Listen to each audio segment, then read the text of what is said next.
Hi friends, காலை வணக்கம். நீங்கள் மதிய சாப்பாடு எப்படி செஞ்சிடறாங்க என்னென்னு பார்த்துடலாமா? மஷ்ரூம் பிரியாணி தான் பண்ண போகிறேன். எல்லாம் ரெடி பண்ணி வச்சுருக்கேன். அடுப்பு வச்சுக்கலாம். குக்கர் வச்சுருக்கேன்.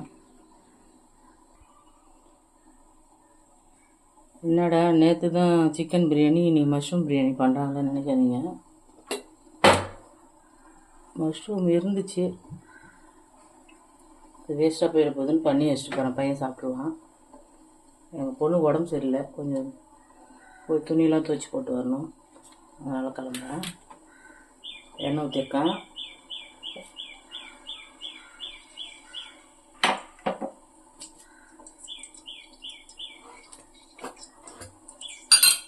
இது வாங்கி 2 நாள் வச்சுட்டா ஒரு மாதிரி கருப்பு கருப்பாகிடும். கொஞ்சம் நெய் ஊற்றிக்கலாம்.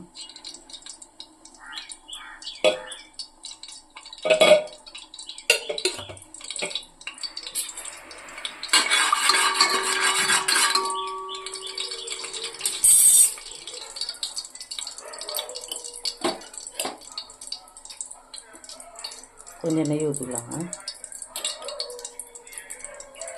அப்புறம் இறக்க சொல்ல கொஞ்சம் ஊற்றிக்கலாம்.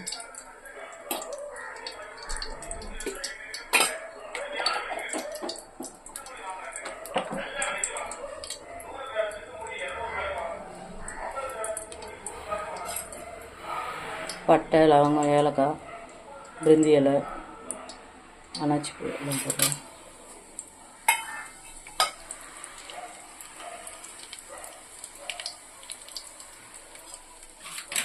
சோம்பு கூட போடாதீங்க. முட்டை வேக போட்டிருக்கேன். முட்டை வெந்துருச்சு, ஆஃப் பண்ணிக்கலாம்.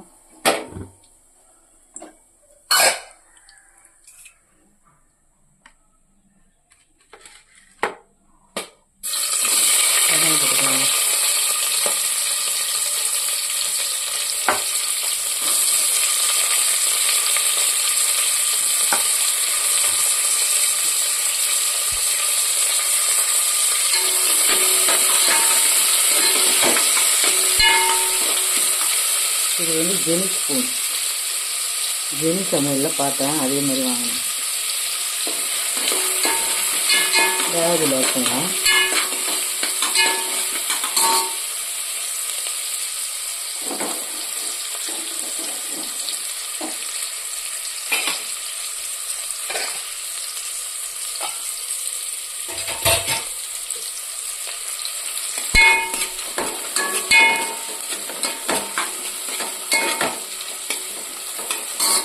இப்போ டைம் 9 ஆகுது. செஞ்சு வச்சுட்டு ஒரு 10 மணிக்கு கிளம்பிடுவோங்க. போய் துணியெல்லாம் துவைச்சி போட்டு ஹாஸ்பிட்டல் கூப்பிட்டு போகணும். கூப்பிட்டு போயிட்டு நாளைக்கு காலையில் தான் வரல. நாளைக்கு காலையில் வந்து தான் மதியத்துக்கு சமையல் வீட்டுக்கு போகணும்.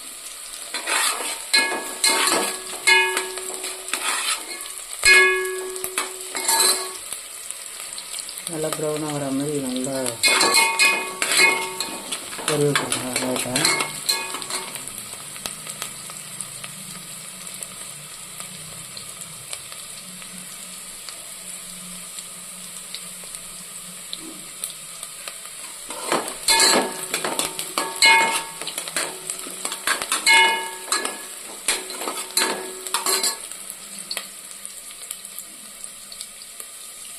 எங்கள் வீட்டில் ஒரு பூனை குட்டி வளர்க்குறாங்க. குட்டியில் கொஞ்சம் பெருசாக வளர்ந்துச்சு. குட்டிலேயே என் பையன் தூக்கிட்டு வரலாம். அது சமைக்கும் போதெல்லாம் கத்தும். இப்போ எங்கே போயிடுதுன்னு தெரியல. கவுச்சி இருந்தால் இங்கே தான் இருப்பான். இன்னைக்கு கவுச்சி இல்லை, அதனால் காணும். அதுக்கு தெரிஞ்சிச்சு இன்னைக்கு கவுச்சி இல்லை, இங்கே இருக்க, நான் வெளியே போயிடலாம். காளான் பிரியாணி பண்ணுறாங்க, அவங்களுக்கு பிடிக்காத ஐட்டம்னு அது வெளியே போயிடுச்சு. முட்டையை உரிச்சிட்டு எண்ணெய் ஊற்றிட்டு கொஞ்சம் மிளகாத்தூள், சால்ட்டு போட்டு அப்படியே அதிலே பரட்டி வச்சுருவாங்க. நல்லாயிருக்கும் இந்த பிரியாணிக்கு.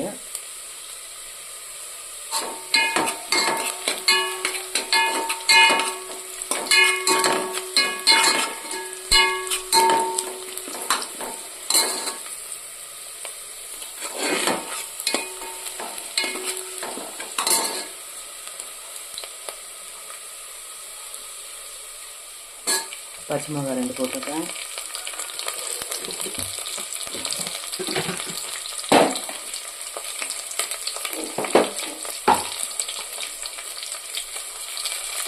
ரெண்டு ஸ்பூன் இஞ்சி பூண்டு பேஸ்ட் போட்டுக்கோங்க.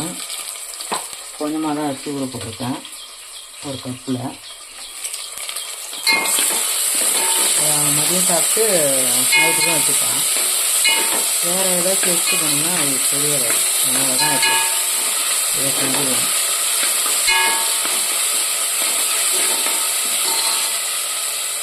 மிளகாத்தூள் போட்டுக்கணும்.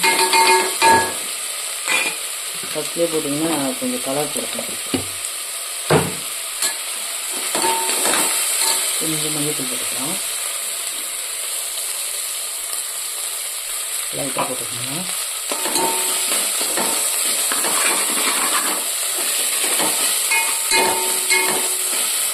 எண்ணெய் கொஞ்சமாக பார்த்து யூஸ் பண்ணுங்கள். எண்ணெயிலையும் உப்புலையும் சர்க்கரையிலையும் உடம்பு நோய் பிரச்சனை வருது, அதனால் அப்படி பார்த்து யூஸ் பண்ணுங்கள்.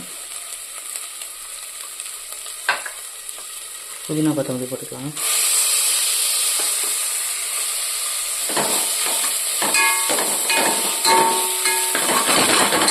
புதினா கொத்தமல்லி போட்டோன்னே தக்காளி போட்டுக்கலாம், ஏன்னா அடி பிடிக்காம, இல்லைன்னா அடி பிடிச்சின்னு இருக்கும். அது சுரண்டுறதுக்கு நம்மளுக்கு சரியாக இருக்கும். இதில் ஈரம் இருக்கும்ல தக்காளியில், அதனால் அவ்வளோ அடி பிடிக்கும். உப்பு போட மறந்துட்டேன், போட்டுடலாம். பார்த்து போட்டுங்க, கழுவிட்டு யூஸ் பண்ணுங்க.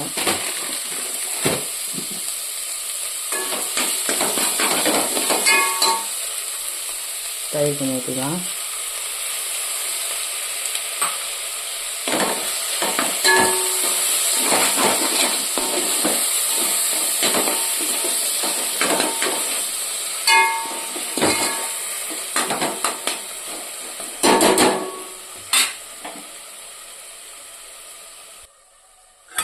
ஒரு 2 நிமிஷம் தட்டு போட்டு மூடிக்கலாம்.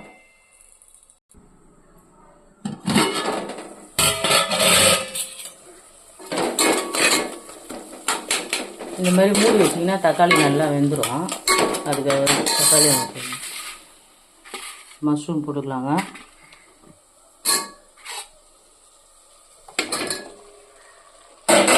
இது ஒரு பாக்ஸு. நாங்கள் 2 பேர் இருந்தோம்னா 2 பாக்ஸ் தான் வாங்கிட்டு வருவேன். எல்லாம் மஷ்ரூம் நிறைய இருக்கணுங்க, எனக்கு முடியும், என் பையனுக்கு. நேற்று 1 தான் வாங்கிட்டு வந்தேன், இப்போ அவன் மட்டும் தானே, அதெல்லாம் ஒன்று போதும். எப்போவுமே 2 தான் வாங்கிட்டு வருவேன். நம்ம கறி 1/2 கிலோ வாங்கி கூட சாப்பிட்றோம், அதில் எதுவும் கிடையாதுங்க கறியில். இதை வாங்கி சாப்பிடுங்க, இது நல்லது. 2னா 3 கூட வாங்கி போடுங்க, சரிங்களா? இது எவ்வளோ நல்லது. 45 ரூபா தான் பாக்ஸு. 1/2 கிலோ சிக்கன் வாங்கினா கூட 120 ரூபா, மட்டன் வாங்கினா 250 ரூபா. இதை வாங்கி சாப்பிடுங்க, இதுதான் உடம்புக்கு நல்லது. மட்டன் கொலஸ்ட்ராலு, பிபி ஏறுன்னுவாங்க, சுகருக்கு சாப்பிடக்கூடாதுன்னுவாங்க, சிக்கனு உடம்புக்கு கேடுன்னுவாங்க. இதை வாங்கி சாப்பிடுங்க. நிறைய நான் இந்த மஷ்ரூம் தாங்க பண்ணுவேன், நீங்களே பார்த்துருப்பீங்க வீடியோவில். 3 வீடியோ போட்டிருப்பேன் மஷ்ரூம் பிரியாணி. மஷ்ரூம் அநேகமாக ரொம்ப கிரேவிலாம் வைக்க மாட்டேன், பிரியாணி போட்டால் தான் பிடிக்கும். முட்டை உரித்து வச்சுருக்கேன். நான் சூடாக உரிக்கும் போது ஒரு முட்டை சாப்பிட்ருவேங்க. அப்படின்னா மற்ற டைமில் எனக்கு முட்டை பிடிக்காது, சூடாக சாப்பிட்டோன்னா பிடிக்கும். வேக வச்சுட்டு உரித்து உடனே சாப்பிட்ருவேன். இப்போ காலையிலன்றதுனால சாப்பிட முடியாது. என் பையனுக்கு மதியத்துக்கு 2 முட்டை, நைட்டுக்கு 2 முட்டை.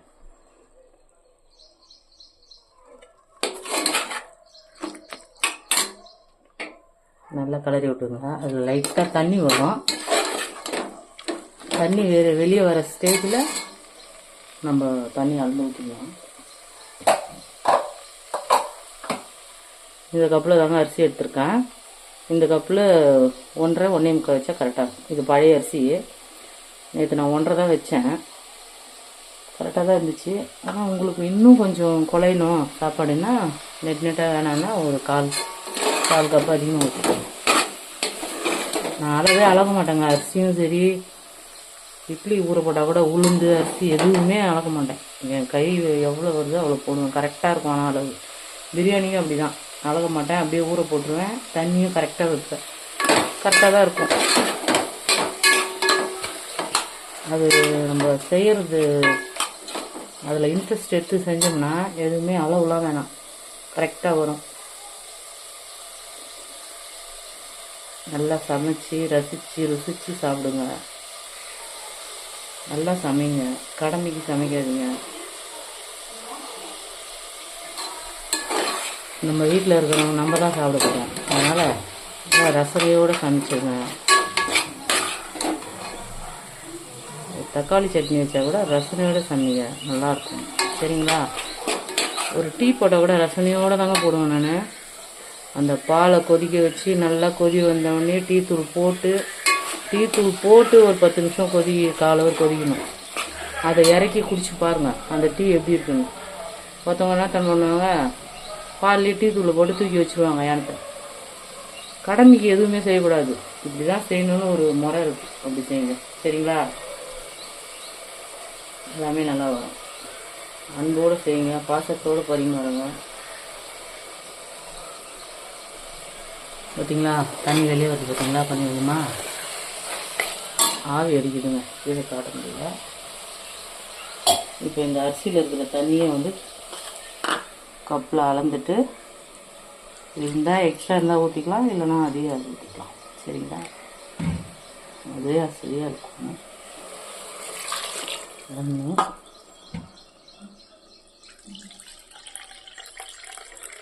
ஒரு 3 ட்ரிப்பு கழுவி வச்சுருங்க. பாஸ்மதி ரைஸ் கொஞ்சம் தாங்க இருந்துச்சு. ரேஷன் பச்சை அரிசி கொஞ்சம் கலந்துருக்கேன், கரெக்டாக தான் இருக்கும். சும்மா ஒரு கை தான் கலந்துருக்கேன், கொஞ்சமாக தான் இருந்தது பாஸ்மதி ரைஸு. தெரியாது, போட்டதே தெரியாது, அந்த அளவுக்கு இருக்கும். கொஞ்சமாக தான் போட்டிருக்கேன்.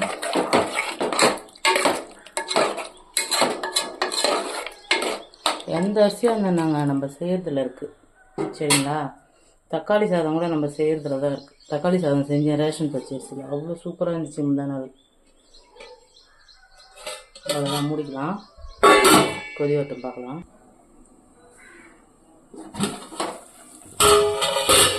முட்டை மசாலா பண்ணிடலாங்க. கொதிக்குது.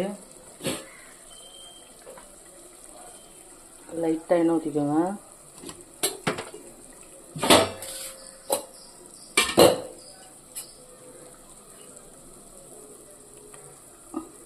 ஒரு 3/4 ஸ்பூன் போட்டுக்கோங்க மிளகாத்தூள்.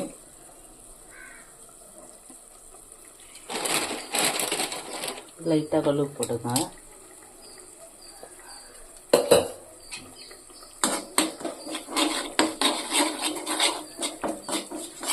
ரொம்ப கருக விட்டுக்கூடாது.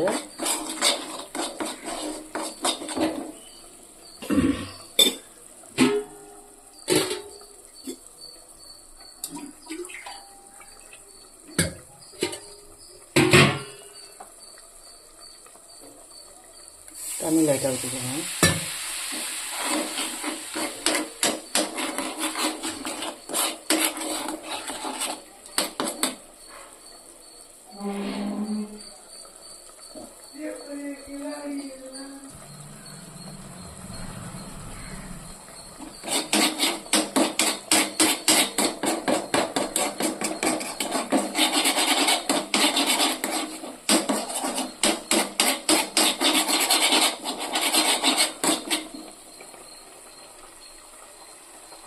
எண்ணெய் நல்லா திரிஞ்சு வந்தோடனே முட்டையை போட்டுடலாங்க. முட்டையை ஒரு 3 கீரல் போட்டுக்கோங்க கத்தியில். அந்த காரம்லாம் உள்ளே நல்லா இறங்கும். சரிங்களா? அரிசி போட்டுக்கலாம்.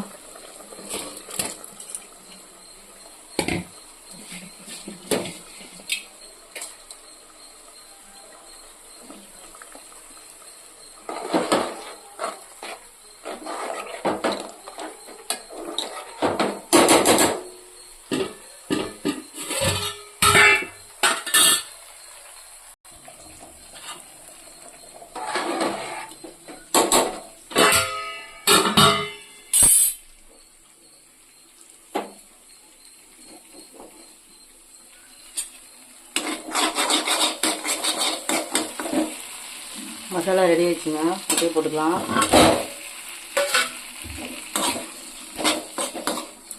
இது ஆப்பத்துக்குன்னு வாங்கினாங்க, ஆப்ப கடாய். தாளிக்கிறது இந்த மாதிரி ஐட்டம்லாம் செய்யறதுக்கு போட்டாங்க. ஆப்பம் சரியாக வரல, அதனால் இதெல்லாம் போட்டேன். இது என்னடா கருப்பாக இருக்குன்னு நினைக்கிறீங்க, நல்லா பழகிட்டேன். கடாய் இப்படி தான் இருக்கும். இதெல்லாம் தூக்கி போட மனசு வராதுங்க எனக்கு.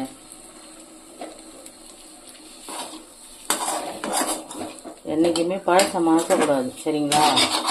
புதுசு வந்தோடனே பழசுக்கு மாறிடக்கூடாது. அதை நினச்சி எல்லாருமே வாழணும்.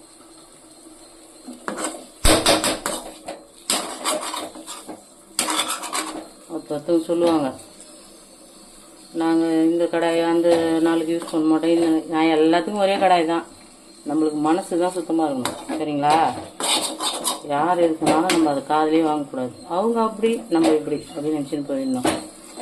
நம்மளை எவ்வளோதான் கேவலப்படுத்தினாலும் நம்ம கேரக்டர் நம்மளுக்கு தெரியும், மற்றவங்களுக்கு தெரியணும்னு அவசியம் கிடையாது. அதனால் யார் சொல்கிறதையும் காதில் வாங்காதீங்க. நம்மளுக்கு தெரியும் நல்லது கெட்டது, எது சரி எது தப்பு. அதுக்கு ஏற்ற மாதிரி நம்ம வந்துட்டு போகணும், சரிங்களா? ஊராருக்காக நம்ம வாழக்கூடாது, நம்மளுக்காக தான் நம்ம வாழணும். பணம் பணம் பணம், பணத்தை நிறைய சேர்க்கணும். பணம்தான் குறிக்கோள் எல்லாருக்குமே, உலகத்தில் வாழற எல்லாருக்குமே. அதனால் அதில் கவனமாக இருங்க. எப்படி சம்பாதிக்கலாம், எப்படி முன்னேறலாம். இவங்க பேசாத அவங்க பேசலாம் காதலே வாங்காது. பேசுறவங்க பேசிட்டு தான் போவாங்க, நம்மளுக்கு அதை பற்றி காதலே வாங்கக்கூடாது. நான் அப்படி தாங்க போகிறேன், நீங்களும் அப்படியே போங்க, வாழ்க்கை நல்லாயிருக்கும். முட்டை மசாலா ரெடி ஆயிடுச்சுங்க.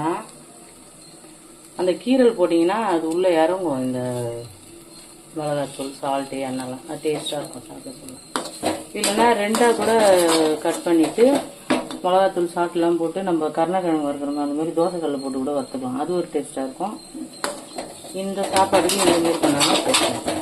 அந்த மாதிரி வறுக்கிறது கீரை, மிளகாய் சாம்பார் அந்த மாதிரிலாம் வறுத்துக்கோங்க, அது சூப்பராக இருக்கும், சரிங்களா? மஷ்ரூம் பிரியாணி கொதிக்குது.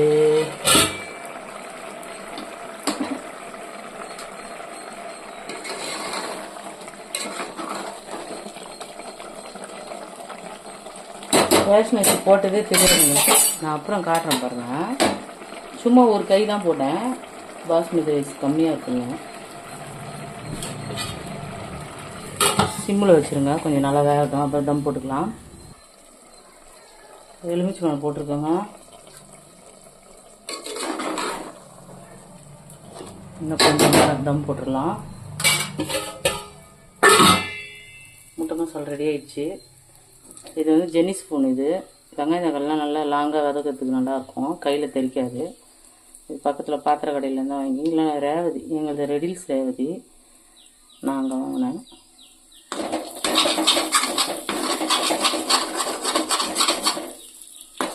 நல்லாயிருக்குங்க. இது 70 ரூபாவும் இன்னும் தெரில, 2 வாங்கினேன். என் பொண்ணு பொண்ணு எனக்கு ஒன்று. ஆஃப் பண்ணிடலாம். முட்டை மசாலா ரெடி ஆயிடுச்சு.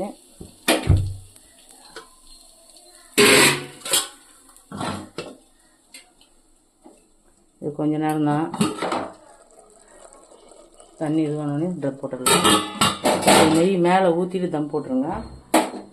கொஞ்சமாக பார்த்து ஊற்றிங்க, ரொம்ப ஊற்றாதீங்க நெய்.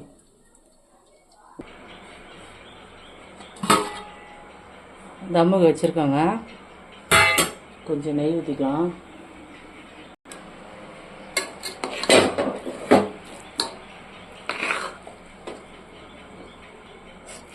தம் போட்டால் சரியாயிடும்.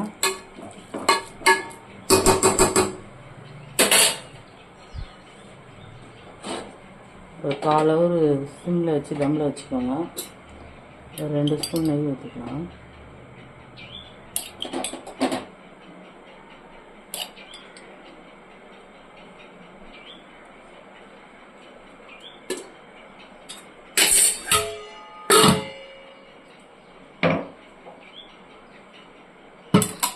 சிம்மில் வச்சுட்டு காலோறு இருக்கணும். அப்படியே தம் எடுக்காமல் காலோறு இருக்கும். அப்போ தான் சாப்பாடு நல்லா மலர்ந்து வரும். சரிங்களா? தம் வச்சுருக்கேன். அவ்வளோதான். அப்புறம் ஷார்ட் வீடியோவில் பார்க்கலாங்க எடுக்கிறத.